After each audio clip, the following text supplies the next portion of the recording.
Nama saya Fatimah Aulia Rahmah dari kelas Biologi E semester 4 dari kelompok 2 Mikrobiologi. Di sini saya akan menjelaskan mengenai virus HIV.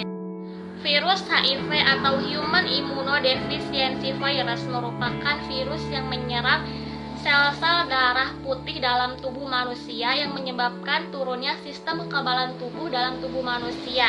Dan virus ini bekerja untuk menyerang sistem kekebalan tubuh manusia atau imunitas manusia, sehingga melemahkan sistem kekebalan tubuhnya dan tidak dapat melawan infeksi penyakit lagi. Tahukah teman-teman bahwa virus HIV ini termasuk ke dalam golongan virus RNA dalam genus Lentivirus dan famili Retroviridae.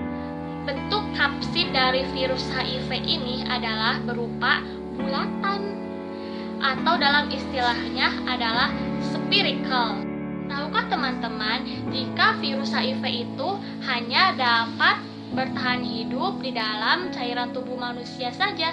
Cairan-cairan tubuh manusia yang dimaksud adalah yang pertama yaitu darah, yang kedua yaitu cairan vagina, yang ketiga yaitu cairan sperma, dan yang keempat adalah cairan air susu ibu atau ASI. Baik teman-teman, selanjutnya mengenai struktur dari virus HIV. Di sini terdapat glikoprotein. Ini terdapat membran lipid. Ini terdapat RNA. Mengapa terdapat RNA dalam struktur virus HIV? Dikarenakan virus HIV ini termasuk ke dalam golongan virus RNA. Dan selanjutnya di sini terdapat kapsid. Kapsidnya ini berbentuk bulatan atau spherical. Dan ini terdapat matriks. Dan yang terakhir di sini terdapat enzim transkriptase balik. Jadi di sini saya akan menjelaskan tentang gejala HIV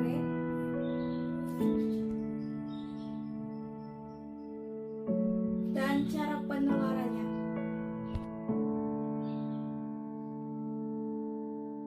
HIV atau AIDS ini belum diketahui gejala awalnya bagaimana, tetapi dapat diketahui saat 2-15 tahun, dan gejalanya yaitu sebagai berikut.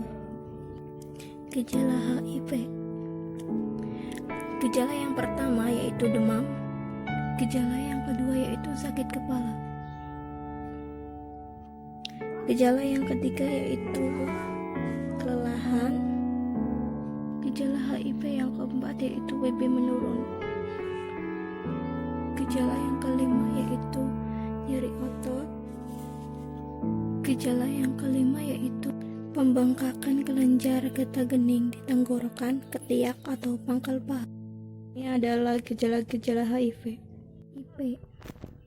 Cara penularan yang pertama yaitu melalui transfusi darah.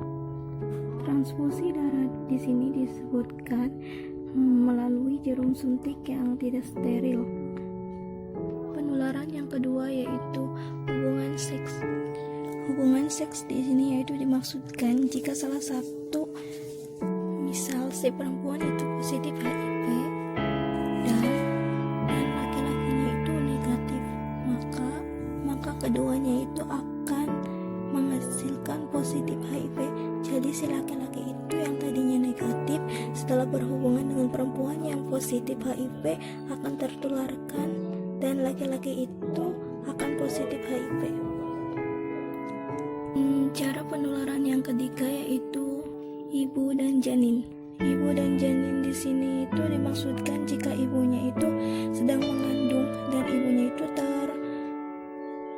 positif HIV, maka janinnya itu akan ikut terkena HIV. Penularan yang keempat yaitu ibu dan anak dalam kurung menyusui. Maksud di sini yaitu jika ibu yang masih menyusui, ibu itu terkena HIV dan anaknya akan ikut terkena HIV.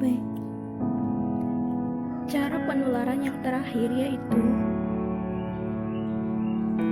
menderita infeksi menular seksual. Maksud di sini yaitu orang yang menderita infeksi menurut sel seksual maka akan terkena HIV dengan cepat dan dapat menularkannya kepada orang lain. Dia mengenai cara penularan HIV. Selanjutnya adalah pengobatan HIV. Untuk saat ini belum ada obat yang mampu untuk menyembuhkan HIV. Hanya ada obat yang mampu untuk memperlambat pertumbuhan virus HIV, yaitu ARV atau antiretroviral. ARV ini bekerja dengan cara menghilangkan unsur yang dibutuhkan oleh virus HIV untuk menggandakan diri dan mencegah HIV untuk menghancurkan sel CD4. ARV ini terdapat 5 golongan, yaitu nucleoside reserve transcriptase inhibitors, non-nucleoside reserve transcriptase inhibitors, kemudian protease inhibitors, entry inhibitors, dan integrase inhibitors. Pencegahan HIV. Ada beberapa langkah yang dapat dilakukan agar terhindar dari virus HIV. Yang pertama, hindari hubungan seks beresiko dan penggunaan narkoba jarum suntik. Kemudian, lakukan tes HIV. Jika hasilnya negatif, maka lakukan pola hidup sehat dan perilaku aman agar tidak tertular HIV. Kemudian, jika hasilnya positif, maka apabila ingin melakukan hubungan seks, gunakan kondom dan hindari penggunaan jarum suntik secara bergantian. Kemudian langkah yang terakhir yaitu mengonsumsi atau minum obat ARV sesuai dengan petunjuk dokter. Selanjutnya adalah sel inang dan reseptornya. Sel inang dalam virus ini terdapat 2 tipe sel darah putih, yaitu sel T4 dan sel makrofag. Sel T4 di sini berperan sebagai pembantu.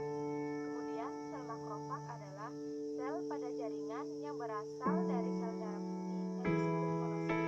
Nah, monosit dan makrofag merupakan komposit yang berfungsi terutama pada pertahanan tidak spesifik. Kemudian ada reseptornya. Reseptor di sini dibagi menjadi 2. Yang pertama adalah reseptor opioid. Reseptor opioid adalah sekelompok reseptor yang berpasangan protein G dengan opioid sebagai ligannya. Dan yang kedua adalah reseptor